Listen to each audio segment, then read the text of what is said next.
Hai semua. Di video pembelajaran kali ini kami akan ngebahas tentang berbahasa Indonesia yang baik dan benar. Sebelumnya kita kenalan dulu yuk sama kakak-kakak berikut ini.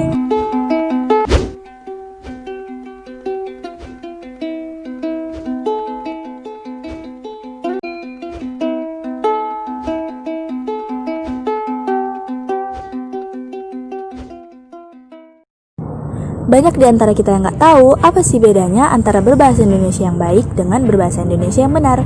Kalau gitu langsung aja kita tonton videonya, disimak ya. Bahasa yang baik adalah bahasa yang sesuai dengan situasi. Sesuai dengan kaidah bahasa Indonesia, baik dari segi pembentukan kata, pengkalimatan, maupun penulisan ejaan. Tujuannya adalah informasi yang ingin disampaikan dapat diterima dan dipahami oleh mitra tutur dengan baik. Contoh katanya adalah mati, meninggal, wafat, tewas, gugur, mangkat, mampus, dan lain-lain. Contoh kalimatnya adalah A. Bu, kopi 1, gula dikit aja.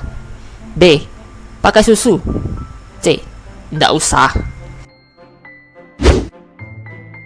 Ciri-ciri atau kriteria bahasa Indonesia yang baik adalah: yang pertama, penggunaan kaidah tata bahasa yang dengan menggunakan kalimat baku.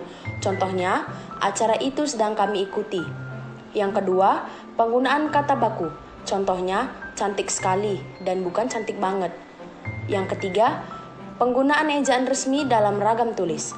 Yang keempat, penggunaan lafal baku dalam ragam lisan. Contohnya, kalau dan bukan kalau. Yang kedua, habis dan bukan abis. Dan yang terakhir, penggunaan kalimat secara efektif, maksudnya pesan yang disampaikan tidak bertele-tele agar maksud tersebut sesuai dengan yang aslinya. Bahasa Indonesia yang benar adalah bahasa yang sesuai dengan kaidah bahasa baku, baik kaidah untuk bahasa baku secara tertulis maupun bahasa baku secara lisan. Contohnya, apakah kamu ingin menyapu rumah bagian belakang? Ciri-ciri kriteria bahasa Indonesia yang benar. Yang pertama, tata bunyi. Contoh kata yang benar, fajar, vitamin, dan zakat. Bukan fajar, vitamin, dan zakat. Yang kedua, tata bahasa. Dalam suku kata yang benar, ubah, mencari, dan mengebut. Bukan rubah, nyari, dan ngebut. Dalam suku kalimat yang benar, contoh kalimat. Pada tabel di atas menunjukkan bahwa wanita lebih banyak daripada pria. Jika kata pada ditiadakan, maka kata tabel menjadi subjek. Yang ketiga, kosakata. Kata-kata seperti bilang, entar, dan sudah lebih baik menjadi berkata atau mengatakan sebentar dan sudah. Yang keempat, ejaan. Penulisan yang benar adalah hakikat, objek, dan jadwal. Yang kelima, makna. Penggunaan bahasa yang benar berikatan dengan ketepatan menggunakan kata yang sesuai makna. Yang keenam, kelogisan. Bahasa yang baik itu bernalar, dalam arti bahwa bahasa yang kita gunakan logis dan sesuai dengan tata nilai masyarakat. Jadi, kenapa sih berbahasa Indonesia yang baik dan benar itu sangat penting? Pentingnya berbahasa Indonesia yang baik dan benar. Bahasa Indonesia merupakan bahasa nasional dan bahasa persatuan yang digunakan di negara Indonesia dalam berkomunikasi keseharian.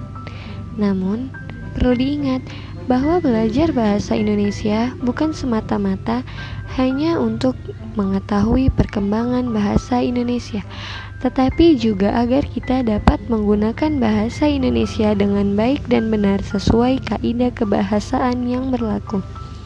Karena dengan berbahasa Indonesia secara baik dan benar menjadikan kita turut serta dalam upaya menjaga dan melestarikan bahasa Indonesia. Gimana nih? Sejauh ini paham kan? Gampang kok. Next ya, sekarang kita bahas ragam-ragam kaidah bahasa menurut penggunaannya atau keformalannya. Ragam beku adalah ragam bahasa yang sangat formal dan kaku. Dapat digunakan pada situasi hikmat dan tidak memungkinkan keleluasaan seperti pada kitab suci agama, putusan pengadilan, dan upacara pernikahan. Pada kitab suci agama, ayat-ayat tidak boleh diubah-ubah. Biasa pada putusan pengadilan ada UUD Isinya harus dibaca sedemikian rupanya tertulis di Undang-Undang Dasar. Begitupun di upacara pernikahan biasa terdapat dalam janji nikah. Ragam bahasa resmi adalah ragam bahasa yang biasa digunakan dalam suasana resmi atau formal. Misalnya surat dinas, pidato resmi, dan makalah atau karya tulis. Contoh ragam resmi: yang pertama, saya sudah membaca buku itu. Yang kedua, saya sudah mengerjakan pekerjaan tadi malam.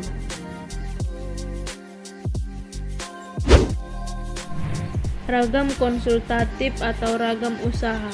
Ragam konsultatif digunakan dalam pembicaraan yang terpusat pada transaksi atau pertukaran informasi dalam percakapan di sekolah dan di pasar. Contoh tawar-menawar di pasar misalnya, berapakah ibu menjual toge ini? Ragam santai digunakan dalam suasana tidak resmi dan dapat juga digunakan oleh orang yang belum tentu saling kenal. Contohnya yang pertama, "Hai, siapa nama kamu?" Yang kedua, "Kamu liburan kemarin kemana saja?" Yang ketiga, "Kamu tinggal di mana?" Yang keempat, "Kamu yang kemarin jumpa di jalan kan?" Yang kelima, "Kamu sekolah di mana?"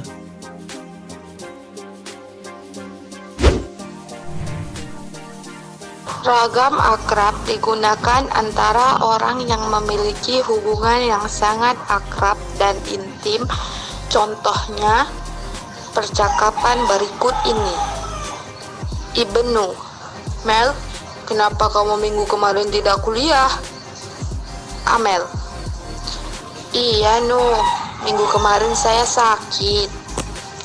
Ibnu, "Tapi kenapa kamu tidak mengirimkan surat kepada Pak dosen?" Amel, "Maaf Nu, saya tidak sempat membuatnya karena tiba-tiba saja saya jatuh dan pingsan." Ibnu, "Loh, memangnya kamu habis ngapain Mel?" Amel, "Semalam saya habis pulang dari Subang, mungkin saya kecapean di perjalanan." Ibnu, "Lain kali kalau kamu bepergian jauh, pulangnya jangan malam-malam ya." Amel, "Iya Nu, makasih atas masukannya." Ibnu, "Sama-sama Mel." Gimana? Setelah nonton video tadi, kalian makin paham kan betapa pentingnya kita berbahasa Indonesia yang baik dan benar. Segitu dulu ya video pembelajaran kali ini. See you guys.